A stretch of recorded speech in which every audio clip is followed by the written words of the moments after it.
AI and academic, what should librarians be doing? So I'll just start us off with karakia. Tu taua mai I runga, tu taua mai I raro, tu taua mai I roto, tu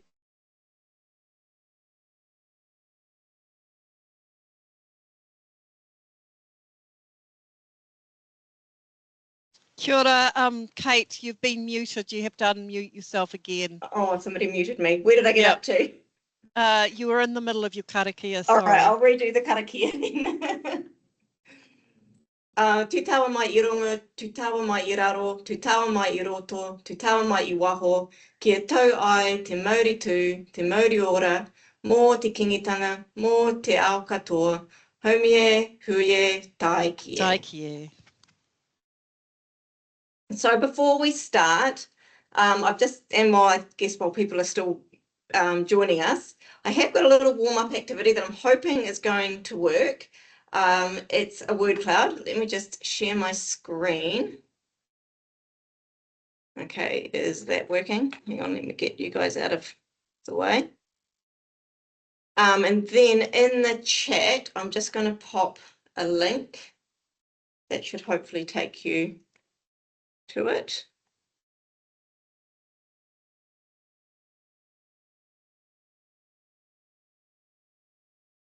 Right, so really it's about if you could just pop some words or phrases in that come to mind when you think about AI and academic integrity. And hopefully we'll be able to see that grow.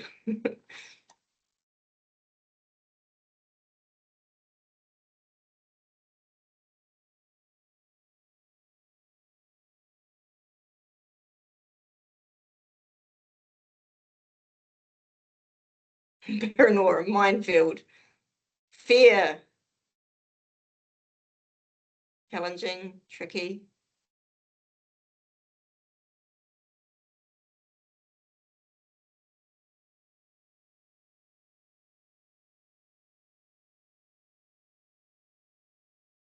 It keeps flashing in and out, makes us a little bit seasick. I haven't tried this one before, apologies.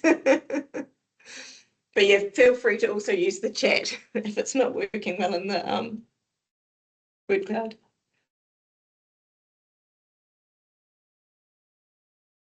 Cool, all right. We'll keep that going for a little minute. And, oh, sorry, now I'm losing everything. And while that's going, I'm just going to introduce our topic a little bit. So before we move on to the panel itself, I want to just have a little pause on the two terms that are at the centre of today's kōrero, artificial intelligence and academic integrity. So artificial intelligence, as we know, is an umbrella term covering sort of a range of things from machine learning and natural language processing to robotics, computer vision, and now generative AI. It refers generally to the use of computers to perform tasks we usually associate with human intelligence, so things like learning, reasoning, problem solving, and language. For the purposes of today's session, we're going to be focusing on generative AI, as in systems that can produce new outputs like text, images, music, all sorts, that resemble human-created work. And this is where academic integrity comes into play. Academic integrity is nuanced, but at the core are the values of honesty, trust, fairness, respect, responsibility, and courage. And really, it's about being honest and accountable in how we approach our academic activities. Now, the rise of generative AI has created both opportunities and challenges and all sorts of other scary looking words in that yellow screen for academic integrity. At its best, Gen AI is a powerful tool that can help students clarify complex concepts, generate study materials, or model approaches to writing and research. But academic integrity also requires that students submit work which genuinely represents their own learning and thinking with proper acknowledgement and sources. So when academic integrity meets generative AI, a multitude of questions emerge. Who was the real author, and how does this change our understanding of misconduct? What does responsible authorship look like in an AI-driven world? How do ethical and equity issues in student use of AI complicate traditional ideas of academic integrity? Can academic policies keep pace with the rapid social and technological shifts AI bring to education. And as this session is ultimately about the role of librarians in this complex terrain, what practical steps can librarians take to support ethical and responsible use by staff and students? How can librarians position themselves as leaders in shaping responsible AI practices? And what support do they need to succeed? And of course, that's why we're here today, to explore these challenges and what these changes mean for us as librarians.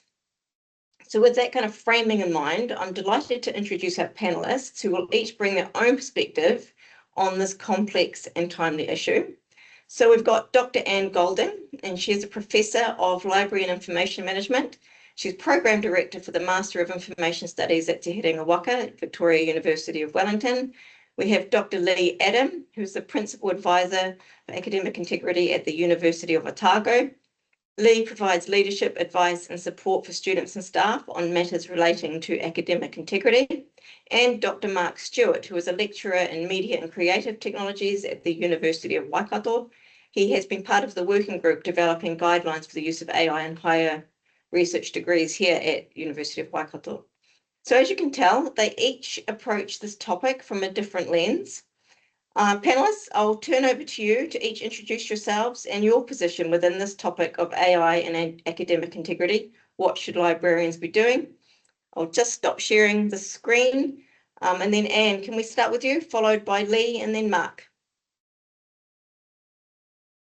Sure. Kia ora, tēnā koutou katoa, ko Anne Goulding, tōku ingoa. So thank you, Kate, for the introduction. So I'm talking to you today from my position as an academic, member of academic staff at Te Herenga Waka, and as an educator of our future information professionals on the information studies programs.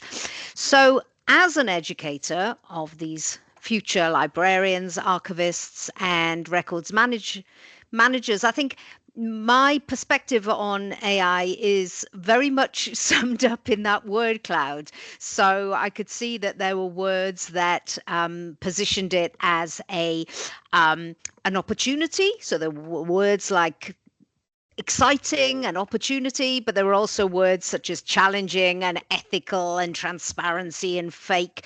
So we've got the opportunity, but we also have a responsibility as well. I think we're coming to the realization that AI is increasingly becoming a collaborator, a co-participant in students' knowledge creation and presentation, and that's what I'm going to be talking about a little bit more later when I give my talk. So it's not any longer just a tool for searching or summarizing information, but it is, as I say, becoming more of a partner. And I think that shift, in perspective as library educators, that challenges us, I think, to consider what we cover in our program and how we cover it, to equip our students not just with practical skills in using AI responsibly, of course, ethically and effectively, but also taking that reflective approach so that they can guide others in its responsible application as well.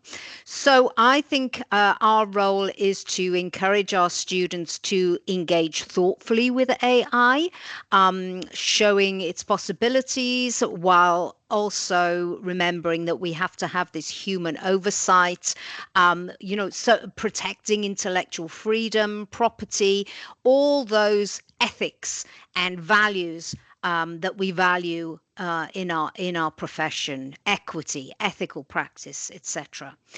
So I'm coming at it from the perspective of preparing librarians to deal with AI in the workplace and their professional practice.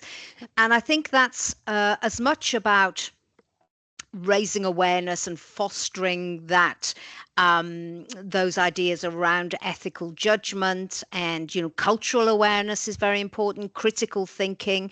So it's as much about that as teaching the technical skills as well, and hopefully by taking that approach we can ensure that our new professionals, our next generation of librarians can use AI thoughtfully to, encourage knowledge production, enhance knowledge production while still staying true to the values of our profession. Thank you. Tēnā koutou katoa, ko Lee Adam tōku ingoa. Hi, my name is Lee Adam, and I am the Principal Advisor, Academic Integrity at Otago Whakaihu Waka at the University of Otago. So my background is as a primary school teacher, but more recently a student learning advisor and then a lecturer in a teaching department here at the University of Otago. My PhD thesis was on students' understandings of academic integrity, and I have continued research into that area over the years since I finished my PhD. So my focus is very much on supporting students' learning and facilitating equity for learners, particularly for our priority learners. So students with a disability, our Māori and our Pacifica, and ensuring that they have equitable learning opportunities. I think, my perspective is very much from academic integrity. I'm not a librarian and I don't claim to know an enormous amount about what librarians do, but I do work quite closely with our library here at Otago. And in terms of artificial intelligence and in particular generative AI, it is muddying, I believe it is muddying the notion of sole authorship. Authorship is becoming collaborative, and so I think we need to think about how we deal with that in terms of academic integrity and academic misconduct. And I think that moving forward, there will be a shift rather than sole authorship, a shift towards taking responsibility for your work and verification that what students are putting forward for assessment is in fact correct. And yeah, that's me. Mark. Kia ora koutou, ko Mark tōku ingoa. I'm a lecturer in media and creative technologies here at the University of Waikato in Kirikiriroa, Hamilton. It's a pleasure to be here and talk to you all. Like Lee, I am also not a librarian, but that's to my own shame. My librarians are inevitably my favorite people. So it's a real privilege to be here to speak to you all. The perspective that I'm bringing today is as a lecturer in an academic institution, as someone who has spent a lot of time over the last 12 months speaking to people about generative AI and its role, especially in higher research degrees. So thinking in sort of MPhil, PhD level degrees, but also sort of extended masters. But obviously I'm also in my day-to-day encountering it at an undergraduate level as well. And so it's something that we're all having to deal with. It also does connect with my own sort of teaching and research areas, in the sense that emerging media has always been an area that I have worked in, and I think that generative AI fits into that category of emerging media. And the other thing that I've always been interested in is the notion of moral panics and the ways in which we react to anything new coming up. And I'm always having to sort of, challenge myself every time I get scared or worried about something, about whether I am simply jumping onto a bandwagon that in 20 years we're going to look back at and say, why were we so concerned? Or why were we not more concerned? Which is, obviously the two positions that we always end up with 20 or 30 years later on. Sort of the areas that I've been asked to speak to a little bit more today are on the ethical issues and the equity issues. And when I first started talking to people about AI, I was someone who came from a fairly stringent perspective, that I was deeply concerned about the environmental impact, that I was deeply concerned about the ways in which material had been used without authorial consent to build and train AI models. I would say that in some ways my positions on this have become more nuanced over the past 12 months or so. And in fact, I think that nuance is something that I'm constantly coming back to, that I think a lot of us bring whatever it is that we hold dear to us to our position on AI. And we often at times need to think about, hang on, is this actually consistent with our worldview, with our ideology, with the way that we see the world? And I think one of the things tying it into these ideas of academic integrity is that it raises a really big question that we haven't been challenged on nearly enough in higher education, which is to actually answer the question of what are we actually doing? What is our job as educators? What are we trying to achieve?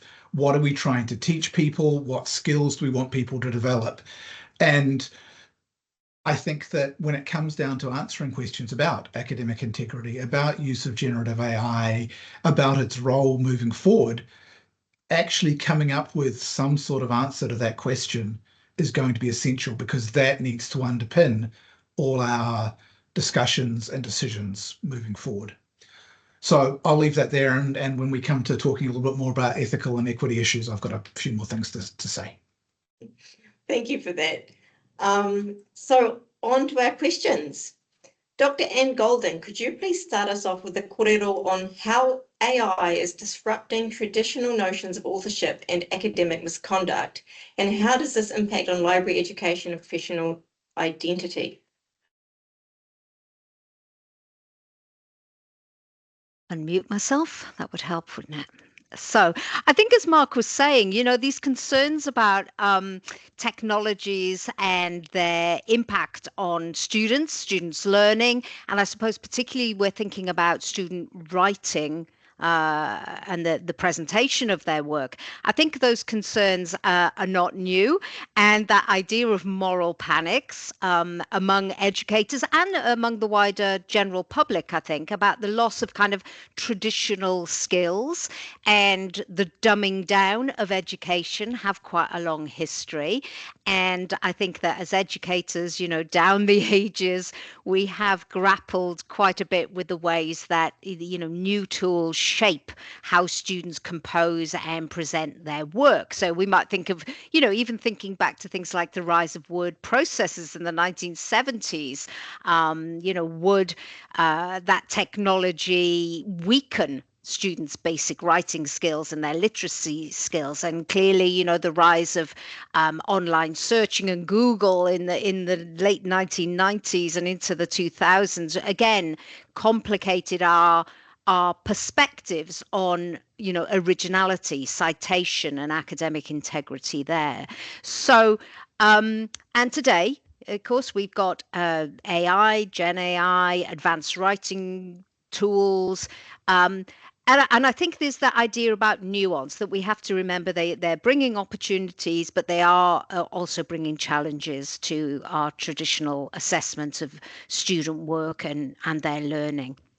So, so as Kate said, my task was to think about how AI is disrupting our notions of authorship, and also thinking of it from a library educator's perspective as well.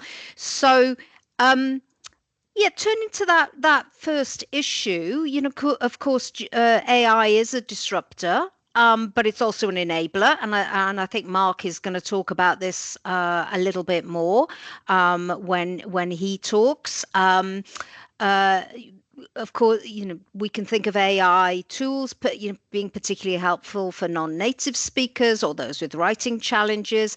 But as a disruptor, there is that idea that Gen AI, ChatGPT, whatever tool you're using, is challenging this idea of the student as the sole author of their work. So when AI generates text, who is the author, or what is the author?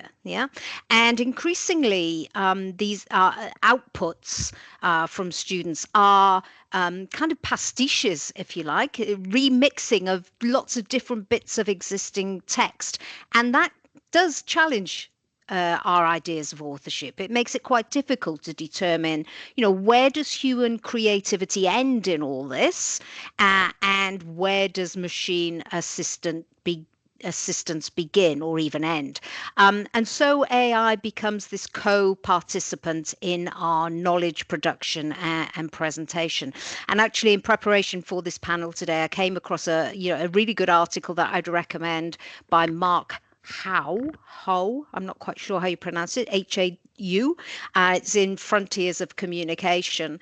And he really described how AI in education, is often framed as either this huge ethical hazard or this really useful tool for students. And as Mark was saying, we need a bit more nuance than that around it. And Mark Howe argues that it's becoming, something much more fundamental, this co-participant in meaning making and reshaping how knowledge is produced and cited and valued. So thinking about this, what does that mean for librarians, and what does that mean for us as educators, as librarians? So certainly myself and my colleagues have really been considering, thinking about the competencies we need to include in our curriculum and our courses to guide students and to help our future, graduates effectively guide students and users more generally in their use of AI. I think there's something around the development of these kind of hybrid skills. I think we've probably and hopefully moved away from the notion of librarians as these gatekeepers, but now we need to think of ourselves and our colleagues as supporters and perhaps facilitators of this human AI collaboration. And that's not just a technical issue, but as I say, it's also quite a philosophical shift, I think. And there's a lot around pedagogical requirements in there as well, I think. So how do we approach this? So some competencies we may like to consider are, obviously there's AI literacy, so understanding how AI systems work, their affordances, their limitations, their biases, of course, algorithmic awareness, and that thing about transparency. I think I saw transparency come out quite clearly on that word cloud, what's in that black box. Clearly, there are the ethical issues as well. So the ability to navigate around intellectual property, misinformation, privacy, surveillance, equity, again, all that within the AI-driven environment too. And I think in the context of this discussion around co-production of knowledge, we also need to think about how we develop approaches to help students understand that and to work with AI. So it's not just, as I say, a searching tool, a summarizing tool, but as a partner, and taking the lead and maintaining that human oversight, but working in partnership. And as I say, I think that for our students and for new librarians, that might involve developing some critical pedagogical skills. So the skills to teach students and users how to engage responsibly in their learning and their scholarship. It's not a shortcut, but thinking about it a bit more deeply. So I think as educators of librarians, we are very aware of this issue, and that we need to help our graduates graduate with the ability to teach others how to use AI effectively and responsibly. But we are facing a bit of an issue there. So over the last few years, we've had many discussions in all our courses, I think, about AI, and we've included a few assignments, practical hands-on engagement with AI, such as writing effective prompts, comparing results, etc., etc. But one challenge we are facing is that some of our students do not want to engage with AI. Yeah.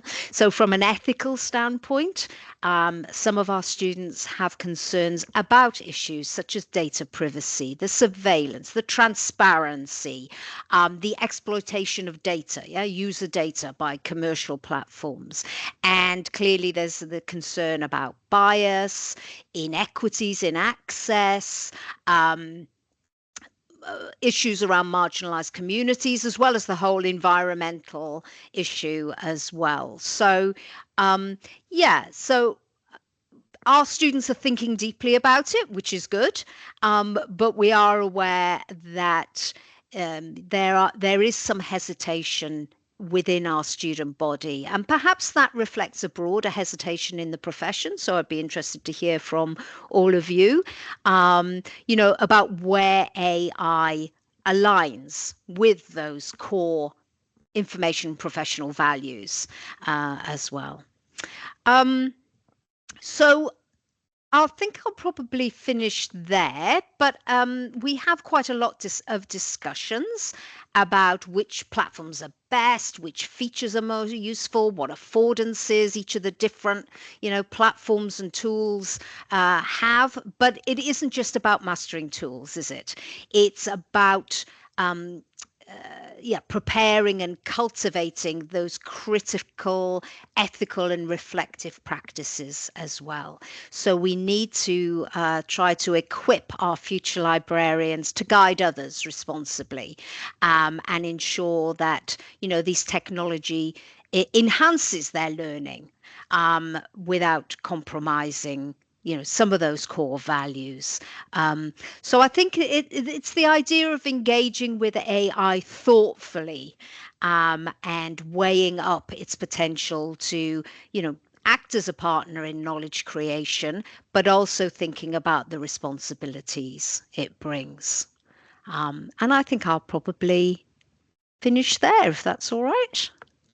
Thank you, Anne. That was fantastic. There's heaps of great discussion topics coming up in the chat, so we'll try and get to these at the end. If not, we're going to try and collate them into some sort of something that we can get back to you later. So we might move on to our second question now. Dr. Lee Adam, could you please suggest some of the practical ways librarians can support ethical and responsible AI use by students and staff within teaching, learning, and assessment environments? Thanks, Kate. So I'm looking at this from a university governance perspective, because that's kind of the role I have at the moment. But, underlying that for me is always a responsibility towards students' learning. And I think, I'm really impressed by how the university libraries across New Zealand have risen to the challenge of providing support for students in particular in this area. I'll just talk through some things that I have noticed, and some things that I think libraries, not just university libraries, but also public libraries, are well situated to support with. And first off, noting that ideally students would be receiving that support from their educators in the first instance, but that is not necessarily equitable across the board, because our educators have different levels of knowledge about AI, they have different views on AI, they expect different things when students use AI, or they expect students not to use AI, and this is creating a big problem for students. And we are certainly seeing it here at Otago through students having academic misconduct cases brought against them regarding the use of AI, or the perceived or potential use of AI. I think libraries are really well situated to support AI literacy with both students and staff, and staff right across the university, not just educators, but also professional staff who may be using AI day to day, or maybe wanting to use AI day to day in their jobs. And obviously there are two main ways that our libraries can support this, and this is by providing resources. And in terms of a university, the resources would have to support the university policy and processes around the use of generative AI, but also in person. In my experience, both as a student 600 years ago and as staff at the university, having had different roles within the university, librarians in the university setting are incredible. They have a wealth of knowledge. They have a desire to support and an amazing ability to support. So I think it's universities need to harness this, both within their on-site libraries, the university libraries, but also within libraries in the community where, librarians are the same, basically. So I think librarians can work with educators to assist or have input into assessment design, how AI could be used, how it might be used. So for example, requiring the use of AI in an assessment, or talking through the ramifications of explicitly forbidding the use of AI in a take-home assessment, which personally I think is not something that we should be doing, because then we have a what I call a policing problem. If we're forbidding students to use AI in their take-home assessments, then who's going to monitor that, and what's going to happen when students are suspected of using AI, and at what level of AI use does it become misconduct? So is brainstorming misconduct, or is asking ChatGPT to write your assessment for you misconduct? So that's a whole grey area that I think librarians can work with educators on kind of illuminating. Obviously, librarians are very well positioned to work with researchers to support them with the effective and ethical and responsible use of generative AI. And so they can do that by providing information either online or in person on useful resources, so AI tools that might be really useful for research. And I know that the University of Otago Library has multiple pages dedicated to signalling tools that researchers might find useful in their research work. And also supporting them in the use of AI tools. And by that, I mean ethical and responsible use, but also supporting our researchers to learn effective prompt engineering. So prompt engineering isn't something that comes naturally to many of us. I'm a bit of a dinosaur, and it's something that I've very much had to learn. So prompt engineering, what I mean by that is the instructions that we're giving the AI tool in order to get the information that we want back. And there's a real art to it, particularly when it comes to asking the AI to refine the information that it's giving you. But librarians are also really well placed to support our researchers to critically evaluate any output that the AI gives you. And that's going to be, moving forward, I think one of the most important things that we are going to have to learn to do is to critically evaluate any output. Yeah. And when working with students, I think I want to say irony, but I mean that in the, Alanis Morissette sense of the word rather than the literary sense of the word, that the best way to critically evaluate the output is to actually know your subject. Yeah. But unfortunately, students are turning to AI because they don't know the material. So, I think we can provide a lot of support for students about verification of the output. And that includes work that libraries already do. So how to access and evaluate credible information, so like literature searches and things like that to verify, but also awareness of AI's biases, because AI does have massive biases. You know, I play around with DALL-E a little bit, and still in 2025, if you ask DALL-E to give you an image of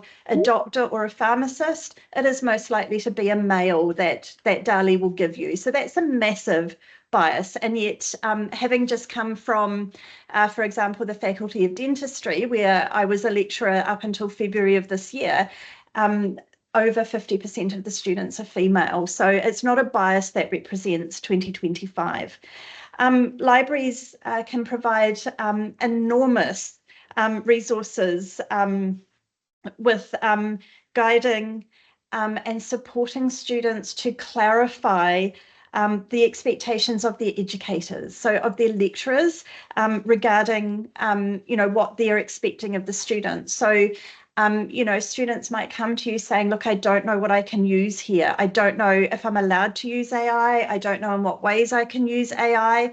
Then librarians are really well situated to support students to find ways of finding out that information from their educators, and ways that, you know, students might not feel that they can do, but librarians know that students can email their lecturer or attend office hours or whatever. So that kind of support will be really valuable. And of course, just the general guiding and supporting effective and ethical use of available tools. And there are, you know, there are so many resources out there, and librarians are so good at critically evaluating information themselves that there are so many tools and articles and sources of advice that you can link to that will help our students. But making sure that you are working within the university policy and processes in terms of what's expected of generative AI and academic integrity. Thanks, Kate. I hope that starts to answer that. Oh, wonderful, thank you. Mark and Anne, have you got anything to add to that, or shall I move on to Mark?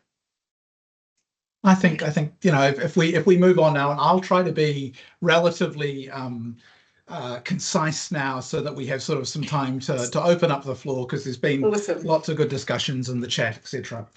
Cool. So in fact, some of what I'm going to speak to briefly now does speak to some of the things that have been coming up in the chat, and I think all these things are linked in many ways.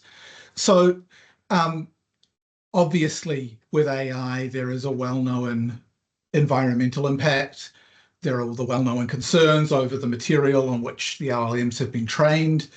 There are, you know, these concerns about, are we offering students what we should be, what we're meant to be? Are we preparing them in the way that we should be preparing them? And I'm not just thinking there in terms of preparing them for being a worker, because I don't personally believe that's what the role of a university is, although I realize that I may not be the only person. But, you know, are we preparing them to be citizens? Are we preparing them to live in a society? However, I think that there have been some really interesting points raised in the chat, which I want to touch on as well, which is that we talk about the impact, the environmental impact of AI, and I think that is not something to forget about. However, I think it's important to think about it within context. Someone made the point, and it's not a fact I've known, so I can't back it up, but that it may be a similar environmental impact to be using AI as it is to watch Netflix. And I've never heard anybody asking about the impact of having Netflix data centers all over the world.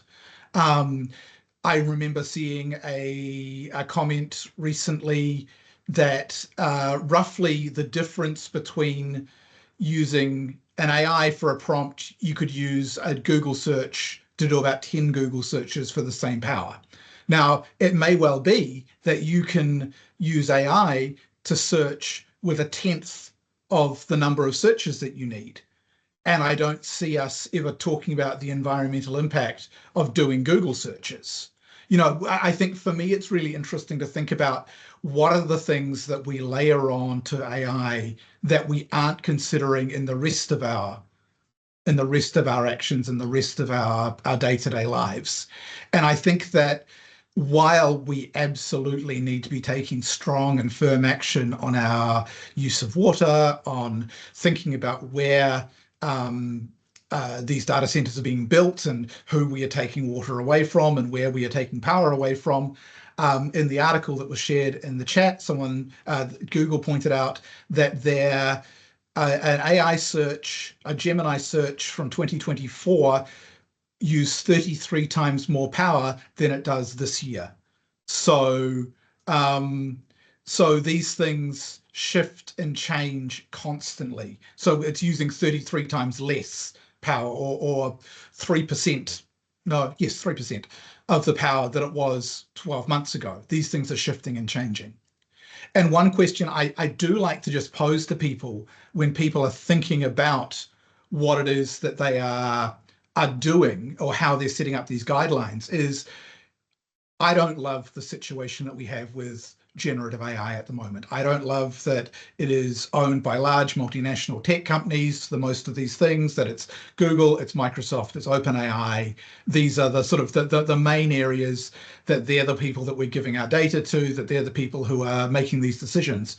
But if we can envisage a potential future where an AI is run by an organization that we have more trust in, whether that's a local iwi-based AI, as people have been talking about developing, sort of, run by people with certain levels of ethical basis, then how does that change the questions that we're asking? How does that change what we're prepared to accept about it?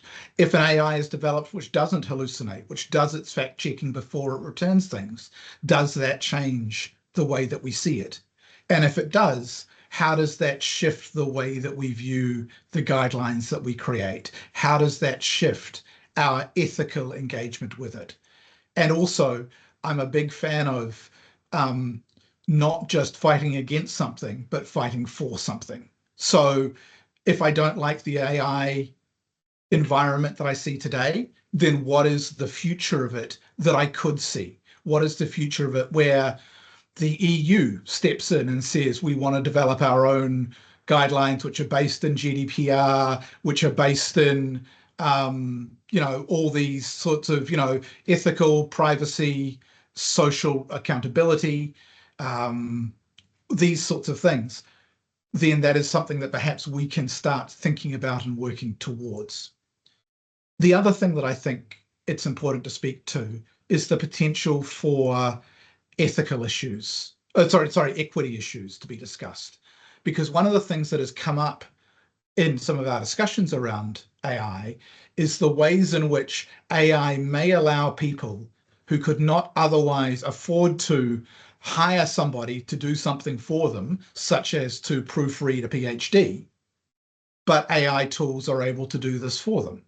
AI tools are able to shape their language in the way that they might be able to go into a person and pay them to sit there and help them nuance and work through their language. People who don't have the finances, people who are first in family at universities and don't have parental or family support networks who can help them with it. I mean, I think about the number of my undergraduate papers that my mother proofread for me, which she could do because she had also been through a university. If you don't have those accesses, if you are first in family, if you're not someone who speaks English as a first language, if you come from a socioeconomic background which doesn't allow you to pay someone to help you with these things, AI is providing a leveling of these playing field. And as Anne points out in the chat right now, there are also equity issues around the level and quality of the AI tools that are available. That if you can pay for access to a better AI tool, then you are you are getting a better quality engagement. So all these are things, and I mean, I can speak to, I know that we have just rolled out to students here, at least to staff here, access to a university license for ChatGPT as well as to Gemini. To Copilot. And, is it a university responsibility to provide access to some level of some level of generative AI, which levels the playing field? Is that one of the tools that we need to be providing people? So I think that these questions about whether we're disallowing students to do something with a tool that would otherwise allow them to pay somebody else to do, or allow them to purchase a service or another type of tool which would do the same thing, and is it allowing accessibility, as somebody just pointed out in the chat? People who are differently abled, people with disabilities, may be able to use AI to engage on levels that they hadn't been otherwise. Being able to use it, if you are vision impaired, to identify what is in infographics that people haven't put appropriate alt text in. All these sorts of things may be ways that these are tools that are leveling the playing field. Not to discount all the other issues that there are, but it does raise these questions that I think become really important. I just want to finish off by speaking to something that Anne was saying right back at the start when she was talking about these ideas of sole authorship. And I want to raise the question of whether any of us have ever sole authored anything in our life, because everything that we do, everything that we think, everything that we write is so built on the people around us, the people that we talk to, the things that we share. What we're dealing with here is simply another tool that is adding to that authorship. I'm reminded of the studies that have been done of the acknowledgements from, acknowledgements that men wrote in their books sort of, 50, 60, 70 years ago, hopefully less now, where they, in the acknowledgement, acknowledged that basically their wives had written at least half of this, if not more, but they didn't get an authorship credit. It was sole authored. They were the people. But authorship is a really complicated thing. And I think that's what Anne was getting to. But how do we consider what authorship means in an environment where, in theory, we're supposed to assign grades to it? Raises a whole nother level of questions that probably we should have been asking earlier, but we are being forced to answer now. So yeah, I'll wrap up there, and I think we can move on to the next stage. Well, thank you very much. You guys have all brought up some incredible points. And I think it goes to show how important it is for us all just to talk about this. So ngā mihi nui, a big thank you to our panellists for these interesting insights. But we would also like to just put a question to the audience, so to speak. And we haven't got a whole lot of time and we have to get on to questions. So even if you just want to shout something out or put it in the chat. But what support structures are needed to empower libraries and librarians in dealing with these challenges? So what do you guys as librarians feel that you need to help support staff and students?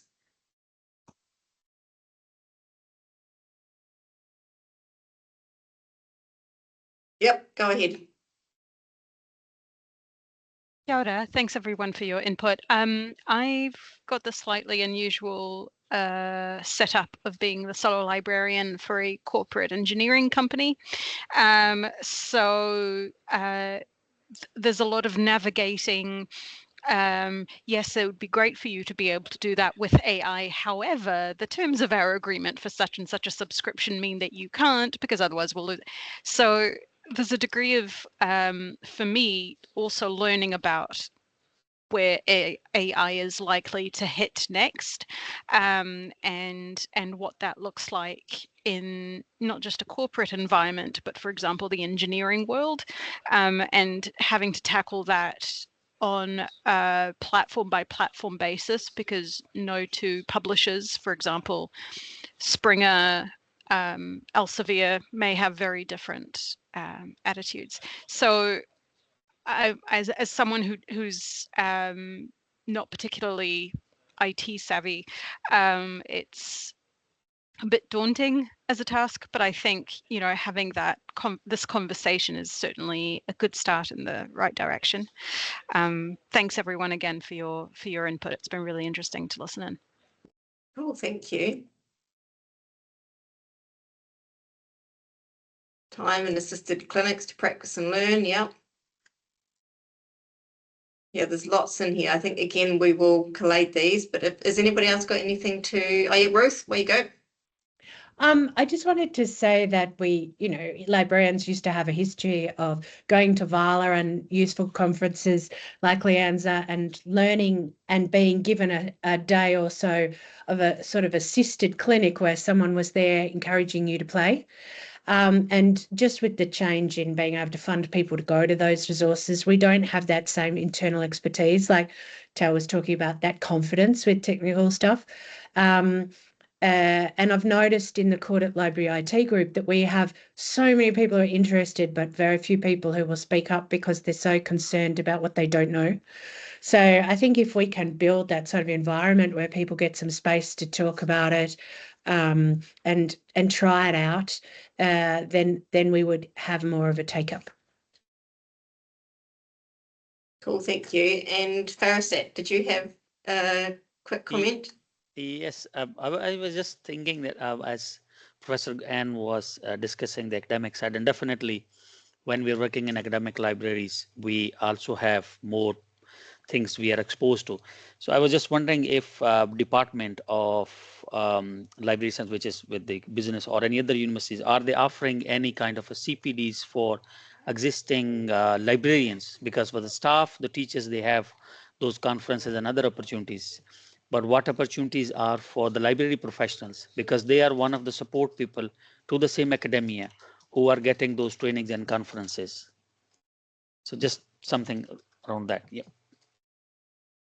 Yeah, no, those are all really good points. And I think that's it, isn't it? We just need the training, and we just want to be able to get confidence in using these tools. All right, we've got, so we say 5 minutes left. Has anybody got any specific questions they want to shout out to our panelists, or would you rather us just go through the chat and pull some out?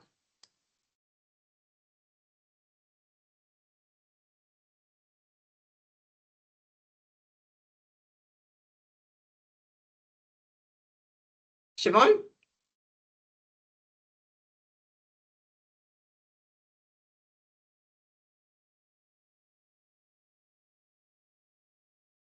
Can you hear me?